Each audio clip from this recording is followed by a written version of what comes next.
I was born with a natural colostrum scent. Any baby brought near me stops crying. The owner of a postpartum care center was so amazed she offered me $50,000 a month on the spot. I refused and crossed the ocean to study the hardest discipline there is, finance. Because in my last life, I'd entered the richest family in Granboro as their top-rated maternity nanny, hired to care for the tycoon's only daughter and her newborn. At the baby's 1-month celebration, a piece of women's underwear reeking of scent suddenly fell from the tycoon's live-in son-in-law's arms. Confronted, that bastard swore I'd thrown myself at him, been rejected, and planted my own underwear on him to frame him. I explained desperately, but the scent on the underwear was identical to mine, and the tycoon's daughter had me dragged out and set the dog on me until I was dead. My parents came to the Walker estate demanding justice. They were butchered and fed to the fish. When I opened my eyes again, I forced myself to refuse the $50,000 a month salary, crossed the ocean, and ground myself into a chief securities analyst. I landed a position at Oceanic International on a 7-figure package and got invited to the baby's 1-month celebration for a business partner's grandson, a chance to size the family up in person. At the banquet, a piece of underwear fell from the same son-in-law's arms again. Facing the tycoon's interrogation, Samuel Weiss didn't flinch. His gaze swept past the crowd, found me, and he pointed. She crawled into my bed and tried to seduce me. When I refused, she stuffed her own underwear on me to set me up. I swear to God, I have never done anything to betray Effie. The lace was stained. The generous cup size clearly did not belong to Effie Walker's slight frame. She was staring at me like she wanted to carve me apart with her bare hands. I set my wine glass down without hurrying. No panic this time, not like the last life. I looked straight at Samuel Weiss and spoke. Samuel Weiss, you can eat whatever garbage you want, but watch what comes out of your mouth. I left Arden to study abroad when I was 18. I only returned today. You, on the other hand, have never set foot outside this country in your life. Today is the first time we've ever met.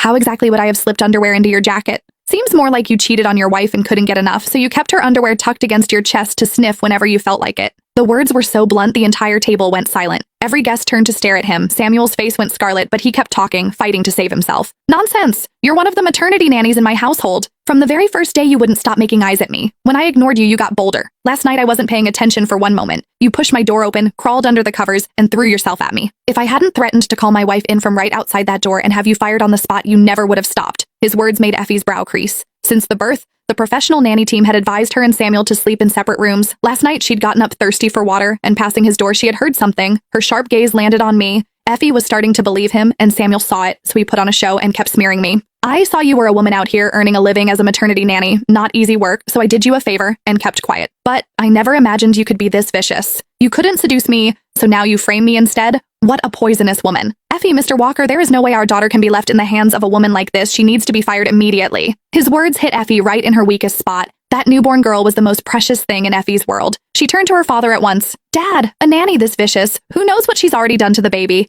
Bring Brutus out, let him drag the truth out of her. Eric nodded. A second later, an enormous iron cage was wheeled to the center of the banquet hall.